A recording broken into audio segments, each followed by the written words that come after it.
Hi hello வணக்கம் மக்களே. இந்த வீடியோவில் பார்த்தீங்கன்னா நம்ம மாண்புமிகு முதலமைச்சர் தளபதி விஜய் அவர்களுக்கு ஒரு நன்றியும் அப்புறம் ஒரு சின்ன கோரிக்கையும். ஸோ இதில் என்ன அப்படின்னா, இப்போ ரீசெண்டாக 500 மீட்டர், அதாவது ஸ்கூல்ஸ் அண்டு கோயில்கள் இல்லை மசூதிகள் இல்லை ஆலயங்கள், ஸோ இப்படின்ட்டு இந்த 500 மீட்டருக்கு உள்ளே இருக்க டாஸ்மாக் கடைகள் எல்லாம் க்ளோஸ் பண்ண ஒரு சம்பவம் தான். இதுக்கு நம்ம கண்டிப்பாக மாண்புமிகு முதலமைச்சர் அவர்களுக்கு நன்றி சொல்லி ஆகணும். ஏன்னா தொடர்ந்து இதுக்கு முன்னாடி இருந்த பீரியட்லலாம் பார்த்திங்கன்னா நிறைய பொதுமக்கள் எங்களால் இந்த பர்டிகுலர் டாஸ்மார்க்கை கடந்து கோயிலுக்கு போக முடியலை, ஸ்கூலுக்கு போக முடியலை, ஸ்கூல் பிள்ளைங்க நிம்மதியாக வீட்டில் இருந்து ஸ்கூலுக்கு போயிட்டு வீட்டுக்கு வர முடியலை அப்படின்ட்டு பல கோரிக்கைகளை வச்ச மாதிரி இருந்தாங்க. அண்ட் இப்போ பார்த்திங்கன்னா நம்ம கன்னியாகுமரி டிஸ்ட்ரிக்டில் ஆண்டிவளையிலேருந்து ஈத்தங்காடு போகிற ரூட், அதாவது ஷார்ட்டாக சொல்லணும்னா ஆண்டிவளை அலத்தங்கரையிலேருந்து ஈத்தங்காடு போகிற ரூட்டில் ஒரு டாஸ்மார்க் இருக்குது. இந்த டாஸ்மார்க் பார்த்திங்கன்னா காமராஜ் வித்யாலயா அந்த ஸ்கூல்லேருந்து 550 மீட்ரு தான் டிஸ்டன்ஸில் இருக்குது. அதாவது சொல்லப்போனால் ஒரு 1/2 கிலோமீட்டர் தூரத்தில் தான் இருக்குது. பட் இதுக்கு முன்னாடி பார்த்திங்கன்னா 500 மீட்டருக்கு உள்ளே இருக்கிற டாஸ்மார்க்லாம் க்ளோஸ் பண்ணதாக ஒரு தகவல்.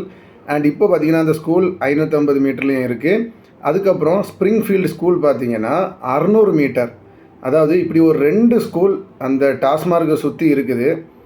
ஸோ அந்த பகுதி மக்கள் ஒருத்தங்க என்கிட்ட கோரிக்கை வச்சுருந்தாங்க. ஸோ சம்மந்தப்பட்ட டாஸ்மார்க் பக்கத்தில் 2 ஸ்கூல் இருக்குது ப்ரோ, ஆனால் அந்த டாஸ்மார்க் இன்னும் க்ளோஸ் ஆகலை, ஏதாவது பண்ண முடியுமா அப்படின்னு சொல்லி கேட்டிருந்தாங்க. அப்போது அந்த டிஸ்டன்ஸை கேல்குலேட் பண்ணி பார்க்கும்போது காமராஜ் வித்யாலயா பார்த்திங்கன்னா 550 மீட்டர் டிஸ்டன்ஸில் இருக்குது. ஸ்ப்ரிங்ஃபீல்டு ஸ்கூல் பார்த்திங்கன்னா 600 மீட்டர் தூரத்தில் இருக்குது. ஸோ அந்த பகுதி மக்களில் ஒருத்தங்க எனக்கு அனுப்பியிருந்தாங்க, இப்படி 2 ஸ்கூல் இருக்குது, இந்த டாஸ்மார்க்கும் கொஞ்சம் பக்கத்தில் இருக்குது, ஏதாவது பண்ண முடிஞ்சால் பண்ணுங்க அப்படின்னு சொல்லிட்டு இது பண்ணாங்க. ஓகே, நம்மளும் ஓகே நம்ம ஏதாவது பண்ணுவோம் அப்படின்னு சொல்லிட்டு கொடுத்துருந்தேன். அண்டு இதை மாண்புமிகு நம்ம தளபதி விஜய் அவர்களுக்கு இந்த கோரிக்கையை வைக்கிறேன். இந்த டாஸ்மார்க்கை கொஞ்சம் அப்புறப்படுத்தி பாதிப்பில்லாத ஒரு பகுதியில் வச்சா ரொம்ப நல்லாயிருக்கும் அப்படிங்கிறதுல தான் அந்த வீடியோ மூலமாக ஒரு கோரிக்கையை வச்சுக்கிறேன். ஸோ அந்த கோரிக்கையை விரைவில் யாராவது அதை தளபதி பார்வைக்கு கொண்டு போனாலோ இல்லை தளபதியே இந்த வீடியோவை பார்த்தாலோ இந்த சம்பவம் அந்த டாஸ்மார்க் நம்மளை விட்டு தள்ளி போனால் சந்தோஷப்படுற முதல் நானும் அப்புறம் இந்த பகுதி மக்களும் ரொம்பவே சந்தோஷப்படுவாங்க அப்படிங்கிறதுல எந்த ஒரு டவுட்டும் இல்லை. ஸோ மீண்டும் இன்னொரு வீடியோவில் நம்ம சந்திக்கலாம். நன்றி, வணக்கம். Nothing personal, just source.